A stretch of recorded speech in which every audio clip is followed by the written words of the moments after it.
수학이라는 게 올라가면 올라갈수록 어려운 건데 자꾸 그런 생각을 하지 않으시고 1학년 때 잘하는데 왜 4학년 때 못해? 나 때는 이만큼 했는데 넌 왜 못해? 공부는 힘들어요. 근데 아무도 아이들한테 공부가 힘든 거라고 말해주죠. 오늘도 안녕. 유쾌한 밤.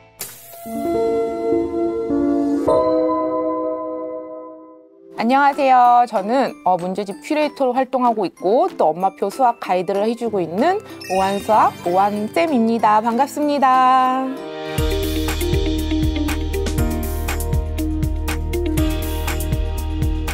지난 여름방학 어떻게 보내셨는지 여쭤보고 싶어요. 전 여름방학에 저희 아이들 데리고 한 달 살기 나갔다 왔어요. 세부로 갔다 왔고 네, 좀 즐거운 시간들을 보내고 왔습니다. 한 달 살기 좀 어떤 프로그램들 참여하셨는지 좀 여쭤봐도 괜찮을까요? 그동안 이제 이력들이 좀 많긴 한데, 네, 국제학교도 보내봤고, 그다음에 어학원도 보내보고, 이것저것 다 경험을 위주로 아이들 데리고 나가서, 좀 외국에서 솔직히 너무 잘 가꿔진 환경 속에서 우리가 살고 있잖아요. 근데 한 달 살기 나가면 굉장히 못 갖춰진 상태로 살 수밖에 없어요.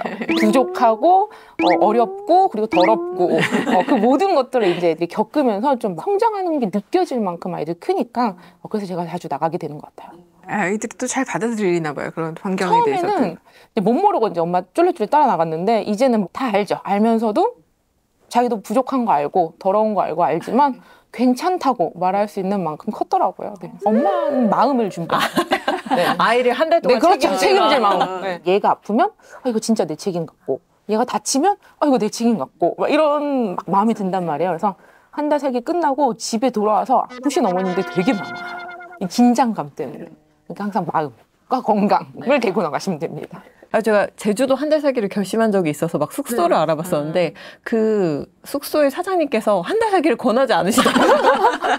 엄마가 너무 힘들다. 정말 잘 생각하라고 하면서 일주일에서 열흘을 권하시더라고요. 그 정도로 딱 좋아요. 그래서 그 뒤로 되게 용기를 못 내는데 오늘 말씀해 주시니까 좀 좋은 경험이 될 것 같다는 생각이 드네요. 포항에서 먼 걸음 하셨습니다. 네. 저희 그 수도권은 아무래도 인구 밀집도가 높다 보니까 사교육 열풍도 굉장히 뜨겁다 못해서 대일 지경인데요. 네. 그 지방 쪽도 사교육 열풍이 그렇게 뜨거운지 잘 모르겠어요. 다들 그렇게 생각하시잖아요. 근데 아이를 키우는 엄마의 마음은 전 다 같다고 생각해요. 그래서 지방도 사교육은 학원이 많지는 않지만 각자 집안에서 자기가 할 수 있는 최선의 상황으로 아이들을 키우고 있는 건 맞는 것 같고요. 왜냐하면 진짜 엄마표로 내공 있는 분들은 다 지방에 거주하시는 것 같아요. 이번에 수능 만점자도 포항과 울산에서 나온 거고요. 맞아요. 네. 그리고 코로나 때 우리 이제 좀 교육 환경이 조금 바뀌었잖아요. 줌의 세상이 열리면서 온라인 학원이 정말 많아져서 또 그쪽을 이용하시는 분들도 많은 것 같더라고요. 아무래도 수학을 가르치셨으니까 엄마표 수학도 하셨을 것 같다는 생각이 드는데 아이들 수학 공부할 때 어떤 데 가장 중심을 두셨는지 궁금하거든요. 우선 저희 큰애는 엄마표로 하지 않았어요. 저희 큰애는 정말 제가 신도시에 살면서 사교육에 정말 밭에서 키웠고요. 네, 근데 이제 해봤더니 엄마가 도와주지 않고서는 그 사교육조차 따라갈 수 없다는 걸 좀 깨닫고 저희 딸은 정말 순수하게 거의 이제 미취학 지나서 초등부터는 학원 안 가고 정말 엄마표로 하고 있어요. 그래서 이제 그런 비교를 해보면서 지금 키우고 있는 중이죠. 첫째와 둘째 방식이 달라서 너무나 딱 명확하게 장단점을 느끼실 것 같은데 좀 말씀해 주시면 좋을 것 같습니다. 저희 첫애는 아무래도 잘하는 애들이 모인다는 그런 곳들에 다 다니면서 공부를 했던 아이고 저희 둘째는 그러진 못했어요. 네, 배움이 막 빠른 애도 아니에요. 그러니까 오래 이제 은근한 가마솥처럼 제가 계속 불을 떼줘야 되는 아이라서 계속 이제 오랫동안 저랑 집에서 공부를 했죠. 근데 지금 봤을 때 둘째가 느리냐? 못하냐? 절대 아니거든요. 그러니까 집에서 지금 당장 느려 보일 수는 있어도 엄마랑 매일 꾸준히 하면 이 아이도 어느 순간 잘하는 아이가 돼 있더라. 그걸 저는 제가 증명하고 있다고 생각합니다. 그러면 자녀분의 수학 공부법을 조금만 구체적으로 알려주실 수 있으세요? 제가 이제 주 단위 스케줄을 짜주고 있어요. 이제 월간 스케줄이 나가면 아이가 스스로 체크하면서 그 분량을 해내는 거에 초점을 두고 있습니다. 아주 세세하게 페이지까지 적어가지고 주고 있어요. 예습, 복습, 심화 이런 것들까지 좀 촘촘하게 나눠서 보시는 거고요. 네. 저는 쉬운 것보다는 본인 난이도에 맞는 거 하나, 아주 쉬운 거 하나, 어려운 거 하나. 왜냐하면 쉬운 것만 풀잖아요. 그럼 어려운 거 나오면 항상 똑같이 말해요. 몰라. 나 이거 못해. 네, 그래서 저는 쉬운 걸로 좀 즐거움을 얻었다면 그게 동시에 나가는데 중간 걸로 자기 수준에 맞는 걸 배우고 그다음에 어려운 걸로 도전해보는 연습을 하는 거죠. 그래서 세 권을 다. 그렇죠. 예. 네. 어떤 분들은 좀 많다고 생각하시는 분들은 있는데 이게 또 영역이 달라지면 그렇게 또 많지 않아요. 수학 공부 방법이 굉장히 다양하잖아요. 엄마표 공부도 있고 학습지도 있고 학원도 있고요. 사실 이거에 어떤 걸 선택해야 될지가 사실은 제일 고민이 되는 맞아요. 부분이기도 해요. 우선 선택하기 가장 좋은 방법은 엄마가 자신을 좀 아는 거예요. 네, 그래서 내가 좀 규칙적이지 못해. 나는 꾸준히 못하고 나는 즉흥적으로 놀러 가는 데가 좀 많아. 그런 분들도 있잖아요. 누가 놀자 그러면 그래 나 갈게 막 이런 분들. 이런 분들은 꾸준함이 좀 없어요. 그러면 학습지라도 해서 주 단위 분량이라도 꾸준히 하는 게 저는 중요하다고 생각을 하고 그다음에 이제 정리를 좀 못하시는 저 같은 어머님들 분명히 있을 거라 생각하는데 저 진짜 정리를 잘 못해요. 근데 그런 저는 교구가 너무 힘들었어요. 수학 선생님이지만 교구를 펼쳐서 아이랑 공부를 하고 다시 그걸 정리하는 게 너무 부담스러운 거예요. 그러면 저 같은 엄마는 네, 교구 수학학원 보내시면 되는 거죠. 그러니까 어렵게 생각하지 말고 내가 못 해주는 걸 학원으로 보낸다 생각하시면 저는 너무 편할 것 같아요. 내가 좀 꼼꼼한 사람이다 싶으면 엄마표 그렇죠, 공부를. 그리고 또 엄마표를 우선은 용기 있게 한번 해보시면 내가 뭘 못하는지 조금 더 명확하게 보여요. 저는 모두한테 엄마표 수학을 할 수 있다라고는 솔직히 말을 못 드리는 게 이렇게 워킹맘이시거나 하면 너무 버겁죠. 너무 힘들고 엄마가 너무 바쁜데 엄마표를 하겠다고 붙들고 아무것도 안 시키는 것보다는 일주일에 한번 학원이라도 가는 게 아무것도 안 하는 것보다는 분명히 나을 거다라고 저는 생각합니다. 그 수학이 어려워진다는 왜 시기들이 네. 있잖아요. 좀 어떻게 많이 조언을 하세요?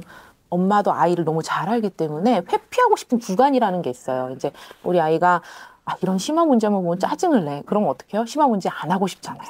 근데 이걸 계속 피하다 보면 어떡해요? 안 되겠죠. 네, 안 하게 되죠. 그래서 이제 그거를 버티는 힘을 만들어주는 게 이제 엄마가 해야 될 일이고 그런 건 어릴 때부터 조금 공부가 항상 재밌다고 생각을 하시는데 사실 공부는 항상 재밌지 않아요. 갈수록 어렵고 갈수록 힘든데 그 힘듦이 올 거라는 걸 이미 우리는 알잖아요. 그럼 그걸 버티는 힘을 우리가 만들어줘야 된다고 저는 생각을 합니다. 그래서 초5가 진짜 어려워져요. 많이 어려워지는데 그때 아이들이 수포자가 되지 않게 하려면 어릴 때부터 어려운 걸 좀 볼 필요가 저는 있다고 생각해요. 저희 아이가 이제 4학년이니까요. 요 근래 이제 아빠랑 같이 수학 공부하면서 공배수 하는데 그걸 너무 어려워하더라고요. 이렇게 좀 막힐 때는 이거를 완전히 다 알고 갈 때까지는 잡고 있는 게 맞는 건가요? 어느 정도 이해했다 싶으면 넘어가셔도 사실은 괜찮아요. 왜냐하면 이 공배수가 여기서 끝이 아니잖아요. 이제 계속 나와요. 거기만 완벽하게 되길 기다렸다가는 뒤에 거를 완전 놓쳐버릴 수가 있기 때문에 어느 정도 좀 이해하면 나가셔도 괜찮아요. 그리고 항상 얘기 드리지만 계산이 이렇게 힘든 건 중학교, 고등학교가 아니라 초등 과정이 유일해요. 네, 그래서 진짜 초등 때는 계산이 너무 지저분하고 힘들 만큼 많거든요. 막 억단위, 조단위 막 나오면 채점하다가 막 쓰러지시잖아요. 아이들 조금 많이 이해해 주셨으면 좋겠어요. 지금 계산이 힘든 거 너무 당연하고 계산 실수 나오는 거 저는 사람이니까 당연하다고 생각해요. 그래서 괜찮아, 엄마도 실수할 때 있어, 괜찮아 라고 해주면 아이들 훨씬 수학이 부담스럽지 않을 거예요. 네. 실제로 그런 위기가 있으셨어요? 네, 저도 있죠. 그럴 때 네, 어떻게 넘어가셨는지. 저희 아들 같은 경우는 뺄셈에서 세 자릿수 빼기 세 자릿수를 하는데 정말 이렇게 하다가는 얘랑 나랑 수학을 더 이상 못하겠구나 막 이런 생각을 할 정도로 너무 못하는 거예요, 정말로. 근데 그거를 다 하려고 하지 않았어요. 그냥 그럼 오늘은 5문제, 아침에 5문제, 점심에 5문제, 저녁에 5문제. 그냥 이런 식으로 얘가 할 수 있는 만큼만 줬어요. 그러니까 그런 좀 저만의 노하우가 있었던 것 같아요. 그렇구나. 다른 과목들도 좀 이렇게 방식으로 네. 하세요? 수학만 하지 않잖아요. 그렇죠. 초등들은. 네. 영어도 해야 되고. 네. 못하는 건 외부에 맡깁니다. 네. 엄마가 다 할 수 없어요. 엄마는 슈퍼맨이 아니기 때문에 못하겠는 건 여러분 항상 학원에 맡기시길 바랍니다. 그래서 선생님들도 다들 공통적으로 말씀하시는 게 이제 교과서 위주로 초등학생들은 공부하면 된다라고들 해주시는데 수학은 복습, 예습, 이런 심화까지도 또 다 챙겨야 되는 것 같으니까 좀 막 어렵다는 생각이 좀 들더라고요. 맞아요. 이게 갭이 너무 커요. 영어도 그렇잖아요. 수학도 마찬가지인 게 초등은 평가라는 게 사실 무의미할 정도잖아요. 근데 이제 중등 가면 이제 평가를 하는데 얘네가 줄 세우기 평가를 하니까 아무래도 거기서 등수를 나누고 자르고 퍼센트를 나누고 이런 작업들을 해야 하니 문제가 점점 어려워지잖아요. 그러니 이제 그거를 중학교 와서 갑자기 심화 문제 풀어라, 어려운 거 풀어라 하면 애들이 적응을 절대 못하죠. 그래서 이제 초등학교 때부터 조금 야금야금 해두는 것이 좋지 않나. 멀리 볼 수 있게 준비해 준다고 생각하면 훨씬 좀 마음이 편하겠죠. 지금 당장 잘하라는 게 아니니까. 네. 경시대회를 또 한번 권해보시기도 하셨거든요. 요즘 학력평가는 너무너무 쉬워요. 그러니까 문제가 쉽다는 게 아니라 상을 타기가 쉬워요. 문제는 어렵습니다, 여러분. 학력평가라고 막 문제가 막 진짜 쉽고 이런 게 아니라 어려워요. 아이들 점수대로 상을 주기 때문에 20번부터 25번, 뭐 25번, 20번부터 30번까지 문제들은 난이도가 있는데 그 앞에 이제 쉬운 부분도 있고 아이들이 80점 맞는 건 크게 어렵지 않게 다 구성을 해놨거든요. 그러니까 아이들이 상을 받아요. 그러면 별거 아니겠지만 상 받으면 내가 잘하나? 이런 생각을 하잖아요. 저는 딱 그거에 포인트가 있다고 생각해요. 그러니까 고학년이 되면 이게 좀 안 통해요, 사실은. 왜냐면 자기 객관화가 너무 잘 되기 시작해요. 근데 저학년은 아직 그게 좀 안 될 때니까 우리가 이제 너 잘해 이걸 좀 해줄 때 객관적 지표로 쓸 수 있다는 거죠. 아이 입장에서. 그래서 저는 학력평가 비용도 비싸지 않고 요즘 온라인으로도 볼 수 있어서 부담도 없고 하니까 한 번쯤은 보셨으면 좋겠어요. 그 메달 별거 아니지만 수학으로 메달 따면 정말 아이들이 기뻐합니다. 네. 그리고 할머니, 할아버지 너무 기뻐하십니다. 그러니까 네. 뭔가 이렇게 성취감을 느낄 수 네. 있는 것들을 한번 해보는 왜냐면 것 요즘 같아요. 학교가 시험도 많이 없고 아이들이 성취감을 느낄 만한 것들을 주지 못하는 상황이에요. 그러다 보니까 우리가 좀 개인적으로 찾아서 해야 하는데 그럴 때 이 학력평가 너무 좋은 것 같아요. 제 입장에서. 네. 그 초등학교 입학 전에도 이제 수학 머리를 좀 키워주는 작업들이 좀 필요할 것 같아요. 기초 체력을 좀 다져야 될 것 같은데 운필력, 뭐 한글, 한자 중요성 얘기해 주셨어요. 어떤 이유에서인지 설명 부탁드립니다. 제가 한글은 항상 강조를 하고 있어요. 근데 이제 한글을 왜 강조하게 됐냐면 아이들을 이제 가르치다 보면 애들이 선생님 이 문제 모르겠어요. 왜? 한글을 이해 못해요. 우리가 연산만 수학이라고 생각한다면 끝도 없이 나갈 수 있겠지만 수학은 그렇지 않잖아요. 결국엔 생각하는 과정을 끌어내는 작업인데 그럼 그 생각하는 과정을 또 표현도 해내야 되잖아요. 그 생각까지 갈 수가 없는 거예요. 왜냐하면 이 말이 이해가 안 돼요. 네. 그럼 우선 첫 번부터 무너지잖아, 아이들이. 그렇죠. 그럼 어떻게 해요? 적어도 문자는 알고 시작하자. 네, 저는 거기에 조금 더 초점을 맞춰둔 거고 아이들이 한글을 하고 이제 수학 문제를 하려면 또 뭐 해야 돼요? 써야 되잖아요. 근데 요즘 수학 굉장히 트렌드가 바뀌어가고 있는 게 수행평가도 굉장히 늘어났지만 시험지 자체에 서술하는 게 생겼어요. 저희 때는 단답형이었잖아요. 딱 답만 쓰면 되는.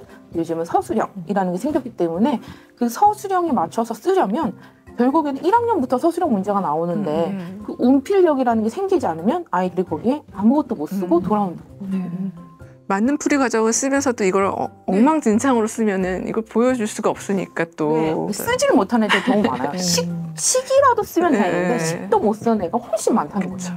그래서 운필력이 좀 생긴 다음에 시작을 하면 우리가 생각했던 것보다 더 빠르게 진도를 뺄 수 있어요. 그러니까 우리 엄마들 그런 걱정을 하잖아요. 일찍 시작하지 않은 거에 대한 불안감이 항상 있잖아요.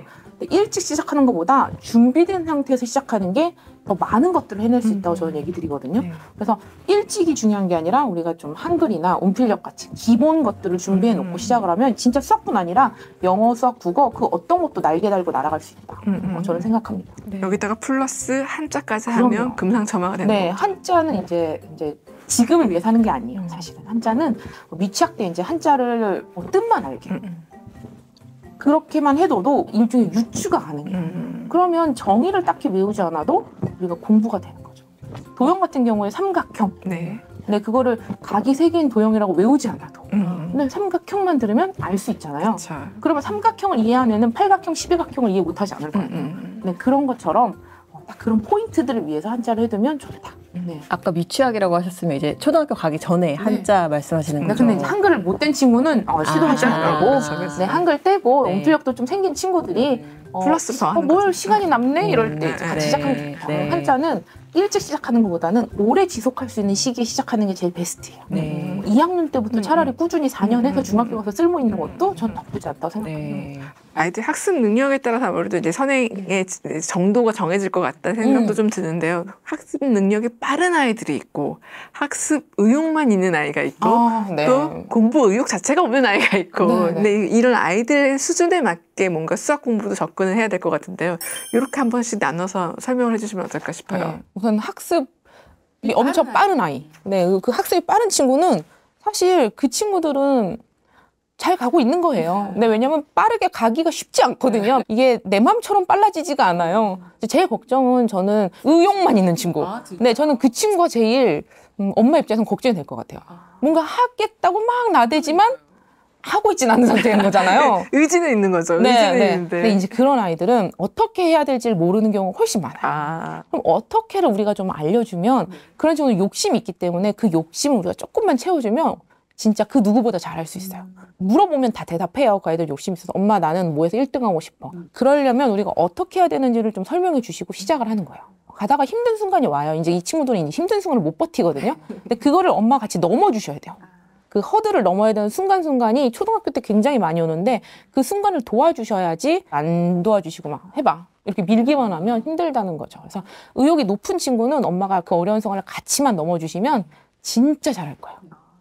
그럴 때 좀 어떻게 넘으셨어요, 같이? 예. 우선은 아이들을 칭찬을 제일 많이 해주죠. 예. 잘하고 있다. 그리고 엄마들이 가장 어렵게 생각하는 게 어떻게 얘를 밀어줄까인데 밀어주기보다는 공감해 주셔야 돼요. 공부는 힘들어요. 근데 아무도 아이들한테 공부가 힘든 거라고 말해주지 않아요. 공부는 재밌는 건데 나 때는 이만큼 했는데 넌 왜 못해? 이런 얘기를 제일 많이 해요. 공부라는 게 올라가면 올라갈수록 어려운 건데 자꾸 그런 생각을 하지 않으시고 1학년 때 잘하는데 왜 4학년 때 못해? 막 이런 식으로 자꾸 생각을 하신단 말이에요. 아니라 수학은 계속 어려워지고 있어요. 수학은 계속 어렵기 때문에 우선 공감해 주셔야 되고 아이들 공부할 때 옆에서 왜 그것도 못해가 아니라 괜찮아 잘할 수 있어. 잘하고 있어. 대견해 이런 거. 네. 공부 의욕이 떨어지는 아이들은 어떻게 좀 수학 공부를 시켜야 될까요? 당근이 좀 필요해요. 의욕이 좀 없는 친구들은 어쩔 수 없어요. 우리가 조금 당근을 좀 이용해야 되는데 아이마다 좋아하는 게 달라요. 보통 공부 의욕이 없는 친구들은 유튜브나 게임을 좋아할 경우가 조금 많거든요. 그런 친구들은 그들을 좀 볼모로 잡아야죠. 우리가 어쩔 수 없어요. 네. 저도 그렇게 해요. 네. 요즘 뭐 학습지 이거 안 끝내면 아이패드 못해? 막 이런 식으로. 어쩔 수가 없는 게 어떻게든 아이가 기본적인 건 해야 되잖아요. 우리가 뭐 공부를 아주 다 잘하자는 게 아니잖아요. 기본 정도는 다 따라가줘야 되는데 요즘 그것도 안 하는 아이들이 너무 많기 때문에 그 기본까지 가는데 조금 쓴다 생각해 주시면 좋겠어요. 네. 현실적인 답변이었어요. 네. 진짜로. 가장 현실적이죠. 뭐 진짜 뜬구름 잡는 얘기 할 수가 없는 게 저도 아이를 키우고 있으니까 안 통해요 아무것도. 네. 요즘 아이들은 가진 게 너무 많아요. 네, 정말 가진 게 너무 많기 때문에 목표도 없고 욕심도 잘 없어요. 그래서 저는 의도적 결핍을 좀 주라고 아이들한테 공부를 잘하게 하고 싶다면 다 해주지 마세요. 그런 얘기를 드려요. 근데 요즘 애들은 진짜 밥도 지가 안 떠먹는 애들도 있잖아요. 근데 그러시면 공부를 잘할 수 없어요. 그 수학 공부하다 보면은 이제 엄마표 많이 하면서 화 많이 나가게 되거든요. 그쵸. 근데 이렇게 사실 수학 정서가 좋아야 되니까 화를 내면 안 될 것 같고 아이들과 관계도 해치지 않으면서 뭔가 이렇게 수학을 잘할 수 있게끔 좀 자신감을 줄 수 있는 대화법이 있을 것 같아요. 네, 제가 3가지를 항상 얘기 드려요. 그럴 수 있지, 모를 수 있지, 틀릴 수 있지. 그럴 수 있지. 우리 애들 공부하기 싫잖아요. 그럴 수 있죠. 저도 집안일 하기 너무 싫을 때 많거든요. 그럴 수 있잖아요. 그래서 맞아, 그런 날 있어. 엄마 너무 이해하고 공부하기 싫은 거 너무너무 잘 알지. 근데 우리가 또 매일 해야 하는 것들이 있어. 그런 걸 이제 아이들한테 얘기해주면 또 끄덕끄덕 해요. 아이들은 그렇게 막 다 반항하지 않습니다. 그다음에 이제 아이들이 문제를 틀려요. 그리고 하기 싫어. 몰라. 막 이런 얘기 하잖아요. 그럼 모른다고 계속 다 모르겠대. 읽어보지도 않고 모르겠대. 그럼 엄마 또 화나죠. 아니 읽어봐. 너 한글 알잖아. 막 이러면서 시작하는데 그럴 때 이제 그렇게 하지 말고 그래 모를 수 있지. 우리 처음 배우는 거잖아. 당연히 모를 수 있어. 모르겠으면 엄마 읽어줄게. 그냥 그렇게 조금 유연하게 넘어가셨으면 좋겠어요. 뭐 지금 우리가 완벽하게 공부해야 끝나는 게임이 아니잖아요. 이게 진짜 길게 보셔야 되는데 그래서 막 오늘을 완벽하게 하지 않으면 안 될 것 같이 막 이렇게 하시지 말고 그냥 모를 수 있어. 모르겠으면 엄마 좀 도와줄게. 다음엔 혼자 한번 해봐. 배우는 건 정말 중요한 일이거든. 이런 얘기를 해주시면서 그렇게 하시다가 이제 또 풀어요. 애가 열심히 푸는데 틀려. 그러면 이제 엄마가 먼저 화가 나는 거예요. 틀리고 또 틀리거든요. 틀리고 또 틀리고 화가 나. 근데 이제 뭐고까지 화가 나지만 이제 그렇게 화내지 마시고 틀린 애가 더 속상하거든요. 사실은 여러분들은 내가 제일 속상할 걸 생각하지만 아이들은 표현을 안 할 뿐이에요. 왜냐면 엄마가 속상하거나 화낼 게 좀 두려워서 자기 감정을 숨기는 경우가 많은데 아이들이 제일 속상해요. 네, 그래서 아이가 틀려오면 틀릴 수 있어 괜찮아 다시 또 배우면 돼. 그리고 모르는 건 배우라는 신호야. 얼마나 좋니? 또 배우면 우린 완벽해질 건데 이렇게 말해주시면 훨씬 좋지 않을까. 네. 마음을 좀 크게. 네, 그렇죠. 좀 넓게. 지금 100점 맞는 게 뭐가 그렇게 중요합니까? 교육의 본질은 딱 정확하게 꾸준히 열심히 성실히 하면 뭐가 돼도 돼요. 그러니까 꾸준히 열심히 성실히. 교육의 본질을 딱 그 길을 정하셨을 때 꾸준이라는 걸 굉장히 모토라는 생각이 드는데요. 네, 맞아요. 성실함과 꾸준함을 모토로 잡는 가장 큰 이유는 많은 사람들이 그렇지 않기 때문이에요. 네, 그래서 어차피 시간이 지나 보면 꾸준히 한 해만 남고 다들 나가 떨어져 있어요. 그래서 끝까지 남는 자가 이기는 싸움이라면 저는 매일 막 이만큼의 양을 할 게 아니라 이만큼이어도 꾸준히 하면 된다. 왜냐면 포기하지 않으니까. 우리는 천천히 오래 간다. 약간 이런 마음으로 공부하는 것 같아요.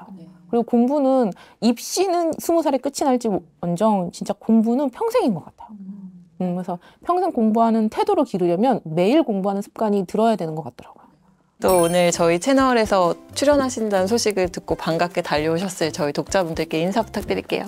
신이 모두에게 있을 수 없어서 엄마를 만들었다고 합니다. 그래서 엄마는 신의 대신이지 신은 아니에요. 근데 이제 요즘 엄마한테 주는 이 프레임이 너무 강력해서 엄마들이 모든 걸 책임지려고 하는데 책임지지 마시고 그냥 완벽한 아이를 만들겠다는 생각보다 그냥 완전한 오늘을 살아가셨으면 좋겠습니다. 네. 너무 책임감 갖지 마세요. 네, 제가 해주고 싶은 말은 그겁니다. 저희도 알려주신 대로 꾸준하게 또 유쾌한 밥 만들다가 또 좋은 기회로 배웠으면 좋겠습니다. 네, 감사합니다. 네, 고맙습니다. 감사합니다. 고생하셨어요.